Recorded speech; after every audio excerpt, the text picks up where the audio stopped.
perspective from school management. We had Meenakshi there point out what their institution is doing. Many institutions, of course, are not doing this, and we know that, and that's the reason we are finding, drunk school bus drivers during these special drives that are carried out by the traffic police. It's of course good that they're doing it, but something like Mr. Anil was pointing out, Mr. Foujdar, the government needs to really look at it quite seriously, because if 6 months ago you had about 16 people who were found inebriated, now about 23. This is hundreds of students and their lives that we are talking about. So the government should really take a step to, enforce a rule that the schools will have to follow.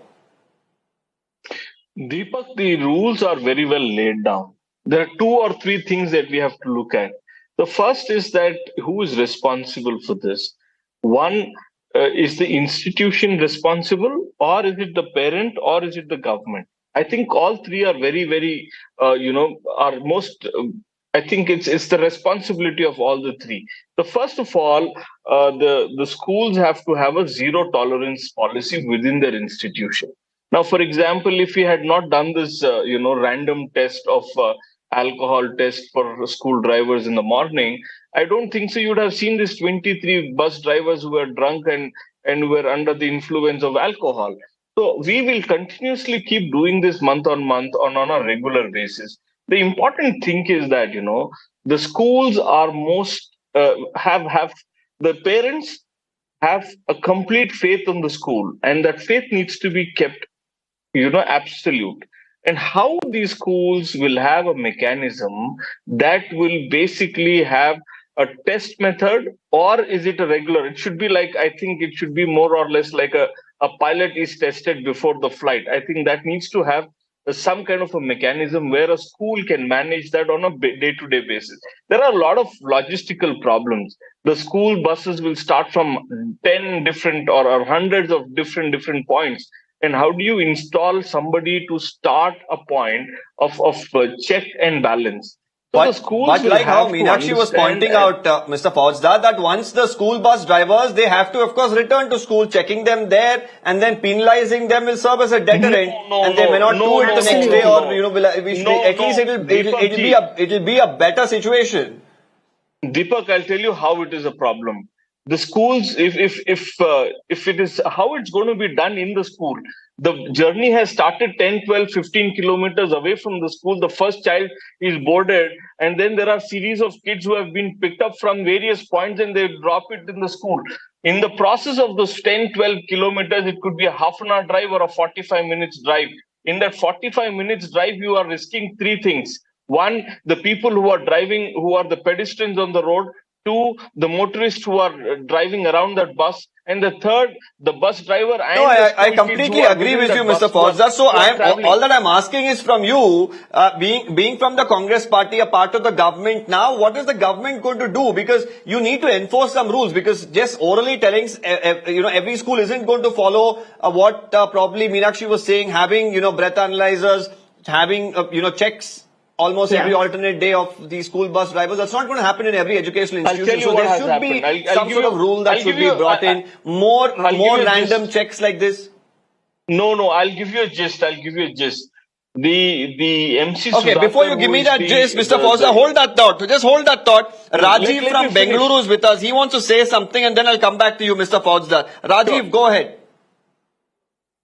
Yeah, I'm Dr. Rajiv, and I myself own a school, and I have tried to get police clearance certificates for the private drivers and the security guards, but there seems to be a lot of bureaucratic problems in the sense that the police say that the security guard or the driver must have a rental agreement, an electricity bill to have a police clearance done.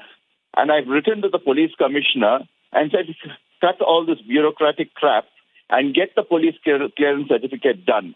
And finally, what I had to do is I had to get my security guards to get a police clearance certificate from their respective states, Odisha, Assam, etc., because we couldn't get a police clearance certificate from here due to all the bureaucratic hustles and bustles, from a Bangalore One Center, etc. So a lot of streamlining is required to ensure that, police clearance certificates can be got without having a rental agreement or a electricity bill, which these people from the lower strata of society may not be able to provide. Well, yes, that's a little bit of a different issue than what we are discussing. That's something, of course, the government should consider, and making things easy and streamlined is always, of course, advocated for. But today, of course, we are discussing about the safety of children going to schools, bus drivers being inebriated, and fitness certificates, of course, being lapsed. This is something that we are focusing on, Dr. Rajiv. But of course, your point taken. Thank you for joining us. And Mr. Foujdar, you wanted to complete something. Go ahead. See, there are three ministries which had a meeting last month. The first is the Education Ministry, headed by the MC Sudhakar.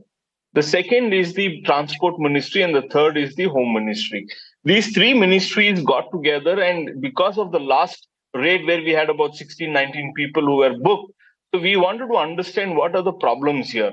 The three important things that we have come up with. One, a constant audit by the Transport Ministry. At the same time, it's a constant audit by and guidelines to be issued by the Home Ministry through the police to the schools and the school management. At the same time, there are two parts in the school management.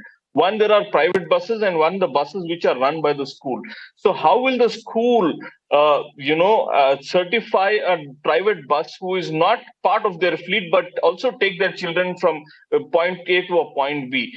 So what we have done is we are coming up with a guidelines which will streamline the process of internal audit within the institution. At the same time, there will be an audit by a third party, either by the RTO or by the police, which will constantly come back and take the reports from each school and institution to check whether these guidelines have been met or not met.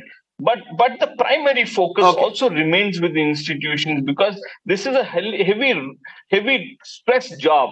It's a job of driving, managing the kids in the bus, at the same time picking them from point A to a point B within the time limits, on time. Nobody waits for 2 minutes as well. At the same time, right? You need to manage time. You need to manage the kids. You need to manage the vehicle.